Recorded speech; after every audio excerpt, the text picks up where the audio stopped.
Bendiciones, mis amados hermanos, amigos, familia. Qué gusto estar con ustedes en este inicio de semana, que desde ya la bendecimos. Declaramos una semana de victoria, de bendición, de cielos abiertos, con una noticia súper, extra, mega extraordinaria.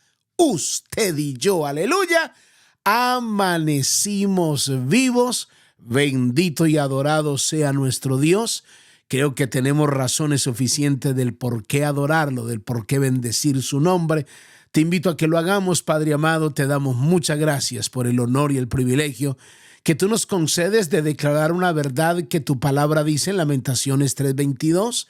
Y el versículo 23 dice que por tu misericordia nosotros no hemos sido consumidos, porque nunca decayeron tu misericordia, sino que nuevas son cada mañana. Gracias por darnos el privilegio también de tener un lugar donde recostar nuestra cabeza y saber, Padre amado, que tenemos el privilegio de oír tu voz. Yo estoy orando por cada persona que escucha estos devocionales, donde quiera que se encuentren, sean bendecidos ahora en el nombre de Jesús. Amén y amén. Gloria, gloria al Señor. Bendiciones para todos. Le damos la bienvenida a aquellos que ingresaron a los devocionales desde el corazón de Dios. Soy el pastor Fabio Castañeda, donde todos los días pues escucharás una palabra que estoy seguro que bendecirá mucho tu vida. Continuamos con esta enseñanza bajo el tema No siempre Dios aquieta las tormentas, basado en Hechos capítulo 27 del versículo 13 al 38.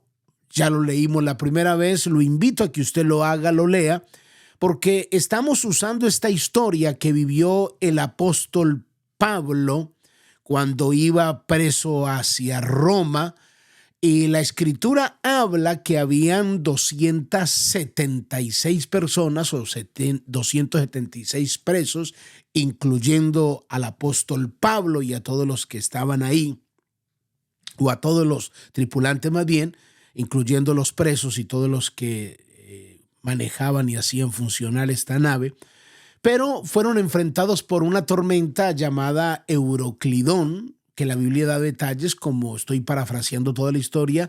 No era, la Biblia usa términos como era una furiosa tempestad. Llevábamos 14 días sin comer, no había ni sol ni luna.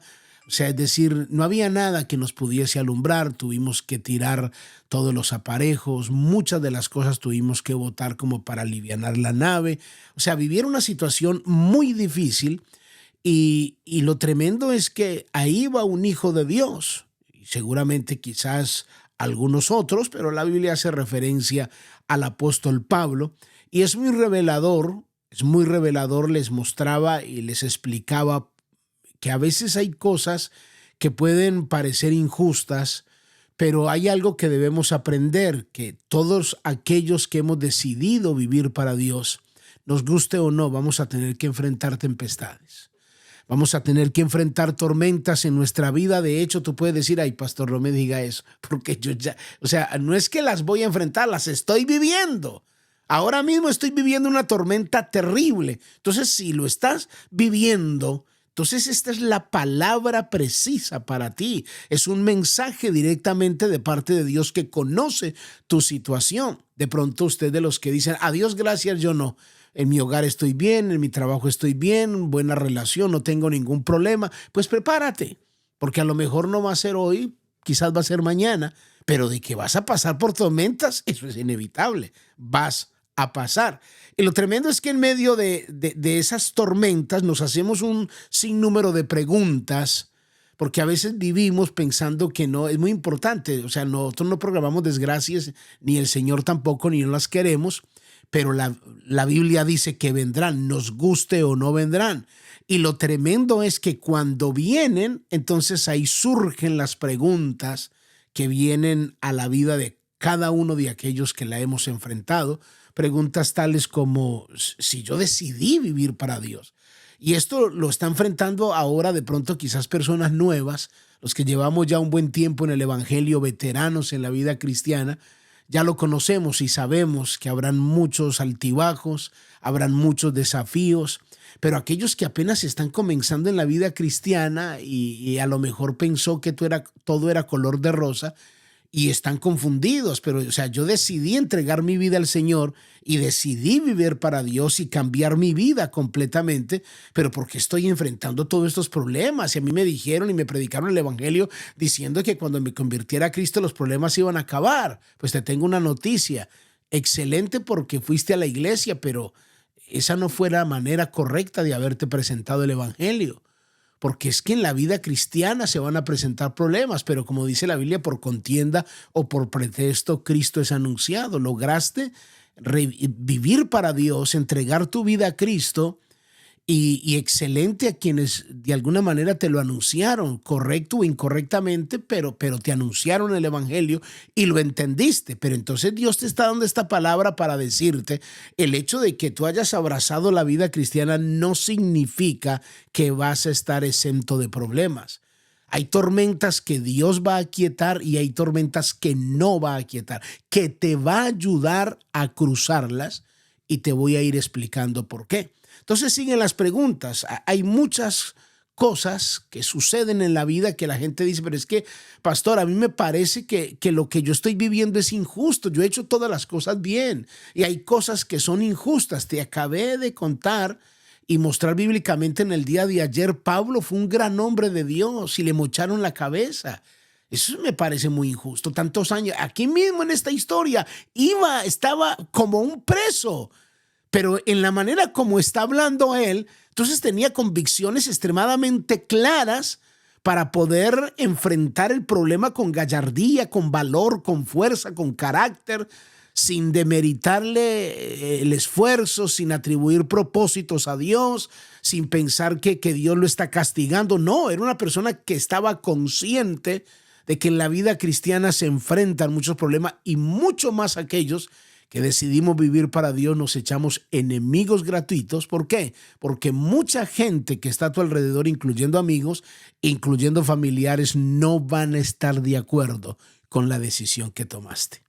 Entonces te van a herir, te van a incomodar, te van a decir cambiaste de religión, traicionaste la familia, eres una vergüenza a la familia, ya no te hago esto, ya no te ayudo esto, a ver si tu Dios te ayuda. Bueno, hay una cantidad de cosas que la gente puede decir y muchos no soportan esa presión. Entonces la gente dice, pero ¿por qué estoy viviendo esto si yo no he sido tan malo, tan mala? ¿Pero por qué me tocó vivir a mí esto? O sea, ¿por qué yo estoy viviendo esto? Que alguien me explique, por favor. Si a mí me enseñaron que ayune, que ore, que haga una cosa, que haga la otra y todo lo he hecho. Y lo único que ha incrementado es un sinnúmero de problemas, un sinnúmero de adversidades y dificultades. Es más, le voy a decir algo. Yo veo otras personas que son más malas que yo y les va mejor que a mí. Tienen menos compromiso en la vida cristiana y les va mejor que a mí. ¿Qué es lo que está pasando entonces? ¿Se da cuenta que todas estas preguntas surgen en medio de esas tormentas? Entonces, por eso es importante entender que Dios siempre, que Dios no siempre va a aquietar las tormentas que enfrentamos, pero nos va a ayudar a cruzarlas. ¿Por qué? Porque en medio de ese cruce Dios va desarrollando en ti una capacidad, un potencial, va formando un carácter impresionante en tu vida que luego, en el momento quizás no lo entienda, pero lo vas a entender después. Entonces la pregunta es, ¿por qué Dios permite las tormentas sabiendo que son tan dolorosas? ¿Por qué Dios las permite? Te voy a dar la respuesta. Porque las tormentas o las crisis nos ayudan a saber cuáles son nuestras convicciones y si realmente confiamos en Dios.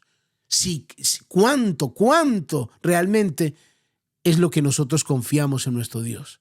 Entonces, hay tormentas que Dios las aquieta y te voy a mostrar las que Dios aquieta, o al menos te voy a mostrar una experiencia que vivieron los discípulos, pero hay otras que Dios no las aquieta, te ayuda a cruzarla. Y mira lo que evidenció de una tormenta que Dios aquietó. Mira lo que dice Mateo capítulo 8.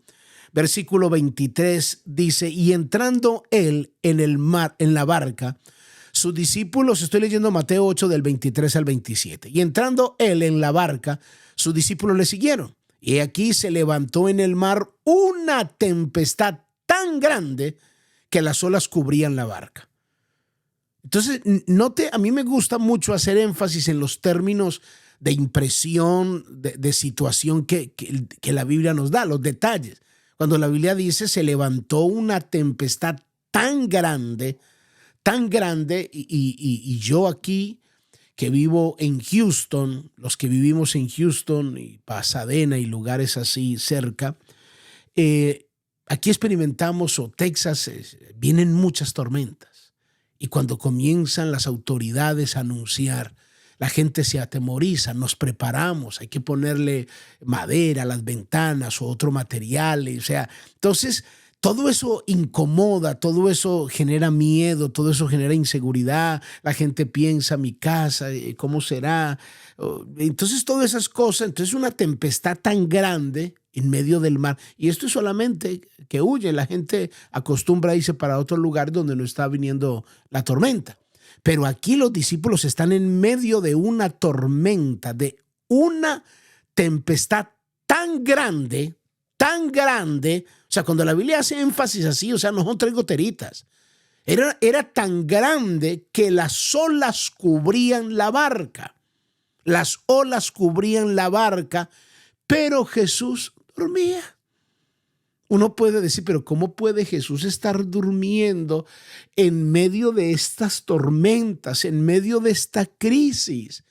Si los discípulos dicen que vinieron a despertarlo, ¿por qué vinieron a despertarlo? Dice, todo el mundo aquí lleno de miedo, todos desesperados con el agua que está entrando en la barca, que esto está a punto y Jesús durmiendo.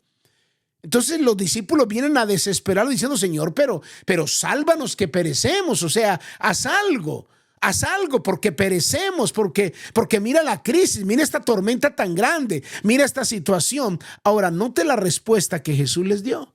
Jesús les dijo, ¿por qué teméis, hombres de poca fe? ¿Por qué teméis, hombres de poca fe? Entonces, levantándose, aquí aquietó la tormenta. Levantándose, reprendió los vientos y al mar, y se hizo grande bonanza. Y los hombres se maravillaron diciendo, ¿qué hombre es este que aún los vientos y el mar le obedecen? Ahora, en la tormenta que los discípulos se enfrentaron, mire lo que mostró de la vida de ellos. Lo que Jesús les reprendió. Uno, demostró que tenían temor. Temor a enfrentar las tormentas. Usted no ve que hay gente que medio le dan un diagnóstico clínico, le dicen, mire, por favor venga que necesito hablar con usted. Le llamó el doctor, necesito hablar con usted. Es una cita que tengo para que hablemos. Entonces ahí mismo la gente se llena de temor. Ay, ¿qué será? Ay, yo creo que esto es cáncer. Ay, el doctor me llamó. Ay, entonces comienza a alimentar ese temor. Yo no estoy demeritando lo que puede venir, pero no puedes vivir en temor. Debes de creer y confiar, enfrentar esa tormenta. ¿Qué demostró? Porque Jesús les dijo, ¿por qué teméis, hombres de poca fe? De poca fe, aquí hay un reproche de falta de fe, hombres de poca fe, o sea, como quien dice, no hay convicciones claras de una intervención divina en medio de tus tormentas.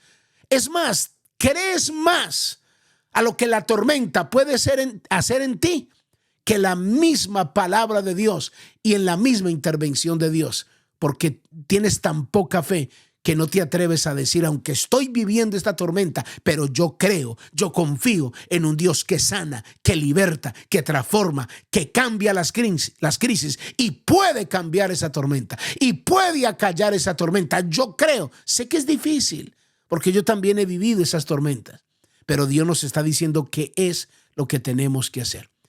Y lo tercero es que todavía no había una revelación propia de los discípulos de quién era Dios. Todavía no sabían que quien estaba durmiendo era Jesús. Ellos se dijeron, pero ¿quién es este?